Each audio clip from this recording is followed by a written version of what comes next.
Hi friends, આજે હું પર્વતનું શાક બનાવતા શીખું છું. મારા મમ્મીએ મને પર્વતનું શાક બનાવતા શીખવાડે છે. તો સૌપ્રથમ પહેલાં આપણે જે પર્વત લીધેલા હોય તેને છાલ ઉખેડી અને તેના બિયા અંદરથી કાઢી અને તેની આવી રીતે પતલી સ્લાઇસ કરી લઈશું. તો આપણે શાક બનાવવાની રેસિપી જાણીશું. સૌ પહેલાં આપણે ગેસ ચાલુ કરીશું. હવે તેલ નાખી દે.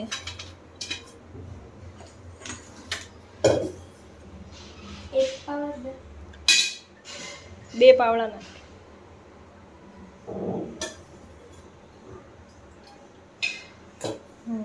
બે પાવડા તેલ નખાઈ દઈશું.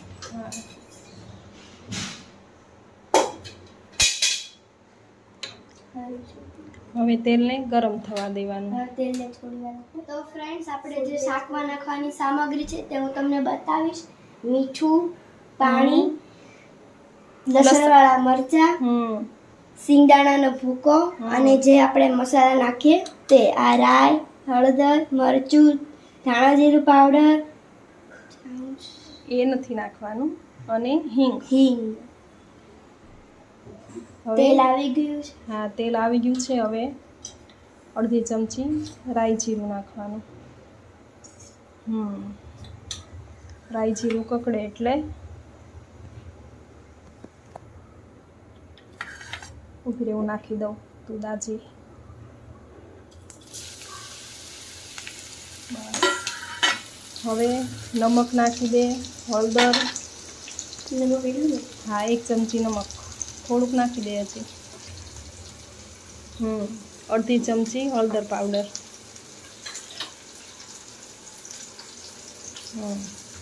1 ચપટી હિંગ.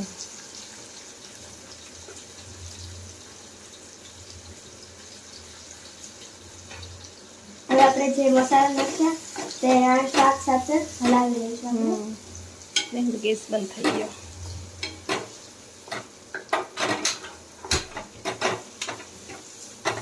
હલાવીને ઢાંકી દેવાના. હવે આ ઘડી કકડવા દેવાનું. શાક થોડુંક નરમ પડી જાય ને ત્યાં સુધી કકડવા દેવાનું, ઢાંકી દેવાનું ઢાંકીને.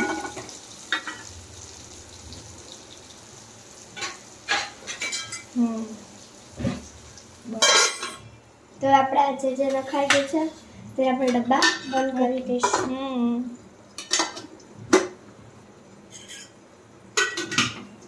જે વસ્તુ બાકી છે નાખવાની તે આપણે અહીંયા જ રાખીશું અને બાકીનું બધું મૂકી દઈશું. ગેસને થોડોક ધીમો કરી દેવાનો.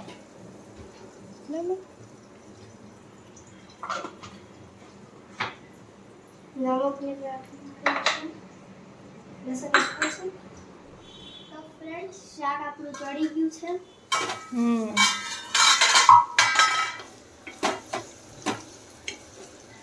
તો આપણે તેની અંદર લાલ મરચું નાખીશું.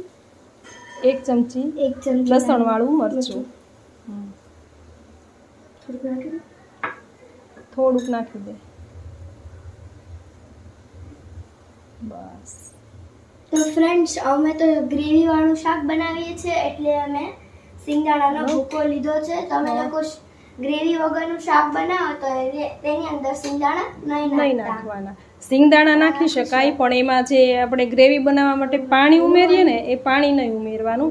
આપણે ગ્રેવીવાળું બનાવવાનું છે એટલે આપણે સિંગદાણાનો ભૂકો અને સાથે પાણી પણ ઉમેરવાનું છે. હવે સિંગદાણાનો ભૂકો 2 ચમચી નાખી દો.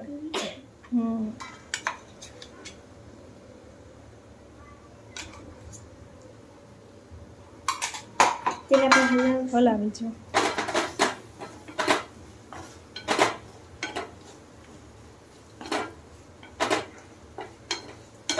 ઓછો લાગે તો 1 ચમચી હજી વધારે નાખી દે.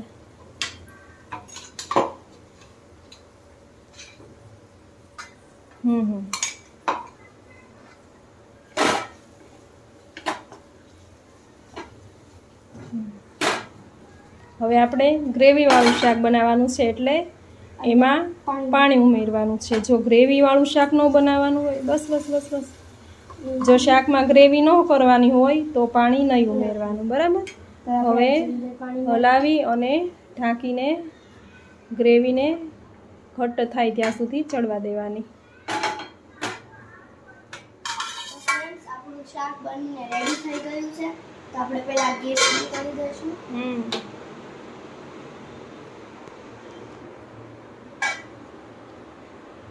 જો તમારે ગ્રેવી વાળું શાક કદી ન બનાવ્યું હોય તો આ રેસીપી જરૂરથી ચોક્કસથી ટ્રાય કરજો. અને તમારા ઘરે રોટલી, પરોઠા, ભાખરી કે જે કંઈ પણ બનાવતા હોય તે આની સાથે બનાવજો. આ શાક ખૂબ જ ટેસ્ટી છે અને બહુ જ સારું છે. હેલ્ધી છે, ટેસ્ટી છે અને બધાને ભાવે તેવું છે.